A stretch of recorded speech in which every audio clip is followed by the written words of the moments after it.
Hello मेरे प्यारे दोस्तों, आज हम लेकर आए हैं कहानी बिना बिजली का गांव। बंसीपुर नाम का एक गांव था जहां साल भर से मौसम के खराब होने के कारण बिजली नहीं आती थी। बंसीपुर गांव कभी उजाले के नाम से जाना जाता था, पर आज उस गांव में चारों तरफ अंधेरा छाया हुआ था। ऐसे मानो जैसे सभी लोग वर्षों पुराने बिना बिजली के जमाने से जी रहे थे। ऐसे ही एक दिन गांव की सारी औरतें कुएं पर से पानी लाकर अपनी सारी जरूरतों को पूरा करती थी। ऐसे ही एक दिन आ रहा था। थक गई मैं तो साल भर से इस कुएं से पानी खींचते हुए परेशान हो गई। अब ना खींचना मुझसे इस कुएं से पानी। मेरे तो कमर में दर्द रहने लगा। अब दर्द हो या कुछ भी हो बहन, घर के काम तो सारे करने ही पड़ेंगे। यह भी कुआं है जिसको एक साल पहले कोई देखता तक नहीं था, और आज देख लो इस कुएं की कितनी अहमियत है। सही कह रही हो बहन, आज जब से गांव की बिजली गई है इस कुएं ने अपनी अहमियत बता दी है। और बिजली ना आने से सारी बिजली से चलने वाली चीज बंद पड़ी है, बस काम में आ रहा है तो बस यह कुआं। काश उस दिन गांव में वो तेज तूफान और आंधी ना आई होती, तो जिस वजह से बिजली के तार टूटकर बिजली का ट्रांसफार्मर ना फूटता, तो आज हमारे गांव में भी बिजली होती।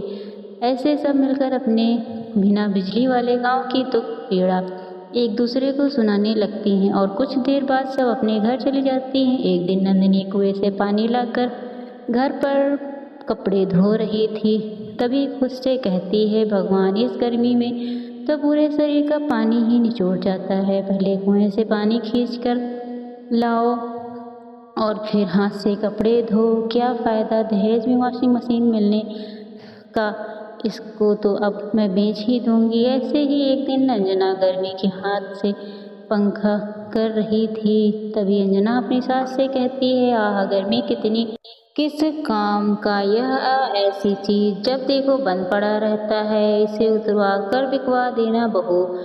बिना बिजली के गांव में इस एसी का कोई मोल नहीं। ऐसे ही एक दिन शाम होते ही सारे गांव में गुप्त अंधेरा छा गया था, और रात गांव के सभी आदमी शाम को दिन ढलने से पहले ही काम पर से अपने अपने घर वापस आ जाते, क्योंकि पूरे गांव में लाइट न होने की वजह से पूरे गांव में खूब अंधेरा हो जाता।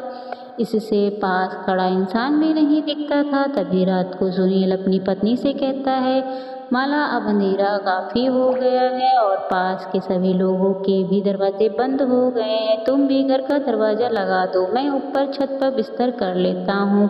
अंधेरा होते ही सभी गांव के लोग अपने अपने घर के दरवाजे लगा लेते थे, और माला भी अपने घर का दरवाजा लगाकर मोमबत्ती के उजाले में छत पर चली जाती है, फिर बिस्तर पर जाकर लेट जाती है। जैसे ही माला की आंख लगती है तभी माला को अपने घर के दरवाजे की बजने की आवाज़ आती है। उसी वक्त माला अपने पति सुनील को जगाकर कहती है, जी इतनी रात को हमारे घर पर कौन आया होगा, मैं देख कर आता हूँ। इतने में पड़ोसन की छत में पर लेटा हुआ एक आदमी कहता है, अरे सुनील भैया, रात को इस वक्त दरवाज़ा बिल्कुल मत खोलना, या कोई डाकू या चोर होगा। रात को जब हमारे गांव में चोर लुटेरे भी आने लगे हैं। पड़ोसी की बात सुनकर सुनील दरवाज़ा खोलने के लिए नहीं जाता है।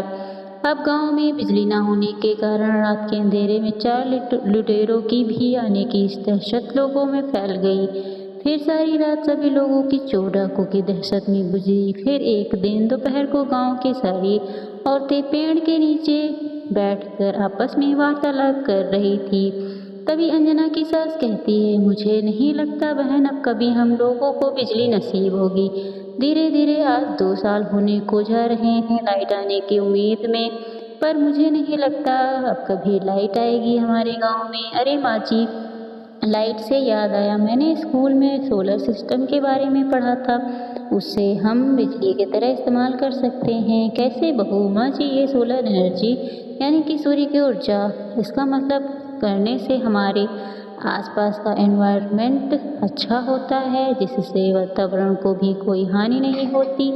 इससे हम अपनी लाइट की ज़रूरतों को भी पूरा कर सकते हैं। अगर कोई ऐसी चीज़ है जिसे हम अपने घर में लाइट की सुविधा कर सकते हैं तो तुमने हमें पहले क्यों नहीं बताया? अंजना कैसे बताएगी सोलर एनर्जी हमारे गांव में है? इसके लिए हम अपने अपने घर की छत के ऊपर सोलर प्लांट लगवाना होगा जो सूरज की किरणों से चार्ज होता है और उससे हमें एनर्जी मिलेगी। यह थोड़ा महंगा ज़रूर होता है, पर हालातों को देखते हुए बस अब यही नज़र आ रहा है। गांव की सभी औरतें सोलर पैनल लगवाने के लिए तैयार हो गईं और अगले दिन ही गांव की सभी औरतों ने अपने अपने छत पर सोलर पैनल लगवा लिए, जिससे गांव के कुछ घरों में बिजली आ जाती है। तभी नंदिनी अपनी सास से कहती है, माँ जी देखो, टंकी में 2 साल बाद पानी आया है। यह तो तुम सही कह रही हो बहू, पर यह सोलर पैनल हमको महंगा पड़ा है।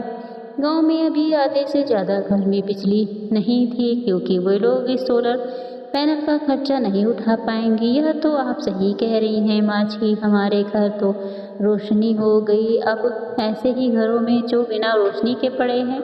नंदिनी और उसकी सास ऐसे ही बिना रोशनी के घर की बात सुनकर उदास हो जाती हैं। और वहीं दूसरी तरफ कमला की लड़की पिंकी कहती है, मामा हमारे गांव में बिजली आ गई है, देखो नंदिनी आंटी के घर में लाइट चल रही है।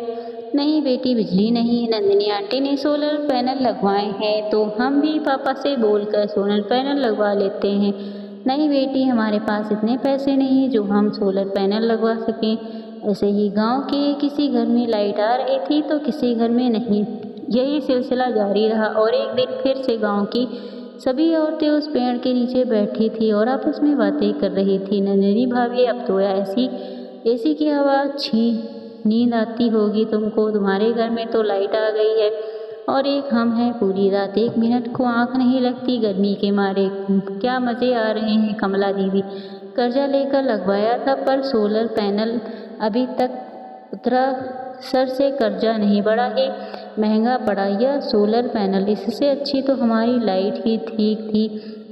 कमला और नंदिनी की बात सुनकर अंजना कहती है, मैं सोच रही थी क्यों ना हम लोग गांव में बिजली लाने का ही खुद जुगाड़ करें, पर हम गांव में बिजली कैसे ला सकते हैं जब आज तक मर्द लोग इस गांव में बिजली नहीं लेकर आ सके, तो हम मर्दों से लोगों से कम हैं क्या। वैसे भी गांव में बिजली मर्द नहीं बल्कि हमारी शिक्षा लेकर आ सकती है। आप लोग कहो तो हम लोग कल ही बिजली दफ्तर चलते हैं और अपने गांव में बिजली लाकर दिखाएंगे। अंजना की बात सुनकर गांव की सारी औरतें राजी हो जाती हैं और अगले दिन ही गांव की सारी औरतें बिजली दफ्तर चली जाती हैं। सभी औरतों ने मिलकर सरकारी दफ्तर में जाकर बिजली की अपील की और सरकारी कर्मचारी ने अंजना को एक फॉर्म भरने के लिए दिया। इस फॉर्म को भरना है, पेन मिलेगा आपके पास। सरकारी कर्मचारी अंजना को पेन मांगते हुए देखकर हैरान हो जाता है और कहता है, आपको यह फॉर्म भरना आता है। जी आता है। अब आप पेन देंगे मुझे। सरकारी कर्मचारी अंजना को पेन देता है और अंजना पूरे फॉर्म को इंग्लिश में भर देती है, जिसे देखकर कर्मचारी शौक में रह जाता है। 3 दिन बाद फिर से आना, थोड़ी और कानूनी कार्रवाई होगी। उम्मीद है सरकार आपकी मदद जरूर करेगी। और वो सारी औरतें फैसला कर लेती हैं कि वे गांव में लाइट लाकर रहेंगी। और अंत में एक दिन गांव में सरकारी कर्मचारी बिजली जोड़ने के लिए आ जाते हैं। अंजना का पति मुकेश कहता है, आखिरकार हमारे गांव की औरतें ने गांव में बिजली के तार जुड़वा ही दिए और उनकी मेहनत रंग लाई।